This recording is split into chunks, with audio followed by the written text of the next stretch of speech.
సత్య, క్రిష్ వాళ్ళకైతే first night arrange చేస్తూ ఉంటారు. ఇక సత్య అయితే పాల గ్లాస్ పట్టుకుని లోపలికి వస్తూ ఉంటుంది. అది చూసి క్రిష్ షాక్ అయ్యి సత్య దగ్గరికైతే వెళ్తూ ఉంటాడు. అలా సత్య లోపలికి వస్తున్న సత్య దగ్గరికి వెళ్ళి క్రిష్ అయితే తన చేయి పట్టుకొని వెళ్ళి అలాగా తీసుకొని మంచం దగ్గర అయితే కూర్చోబెడుతూ ఉంటాడు. అలా కూర్చోబెట్టి ఆ పాల గ్లాస్ తీసుకొని పక్కన పెడుతూ ఉంటాడు. ఇక రుద్ర అరేంజ్ చేసిన రౌడీలైతే క్రిష్ వాళ్ళ ఇంటికి వచ్చి ఈరోజు ఎలా అయినా మహాదేవయ్య పని కానిచ్చేయాలని చెప్పేసి అయితే అంటూ ఉంటారు. ఇక సత్య కాసైతే క్రిష్ ఓరగా చూస్తూ ఉంటాడు. ఇక సత్య అయితే సిగ్గుపడుతూ ఉంటుంది.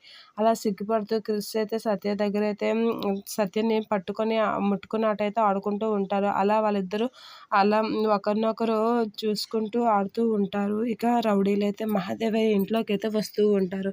ఇక మహాదేవయ్య అయితే మేడ దగ్గర అలా స్టెప్స్ దిగుతూ వాళ్ళకేసైతే కోపంగా చూస్తూ ఉంటాడు. ఇక సత్య దగ్గర అయితే క్రిష్ చాలా చనువుగా ప్రవర్తిస్తూ ఉంటాడు. ఇక సత్యనైతే పట్టుకోగానే సత్య అయితే అలా సిగ్గుతో అలా ఆగిపోతూ ఉంటుంది. ఈ క్రిష్కస్ అయితే ఓరగా చూస్తూ ఉంటుంది. ఇక దేవయ్యనైతే రౌడీలు చుట్టి చంపడానికైతే చుట్టూ ముడతారు. ఇక కత్తులు అవన్నీ పట్టుకుంటూ ఉంటారు. ఇక క్రిష్ అయితే సత్యతో చాలా చనువుగా ప్రవర్తిస్తూ ఉంటాడు. మహాదేవయ్య అయితే రౌడీల దగ్గర అయితే చాలా కోపంగా వాళ్ళని కొట్టేయాలన్నట్లుగా చూస్తూ ఉంటాడు.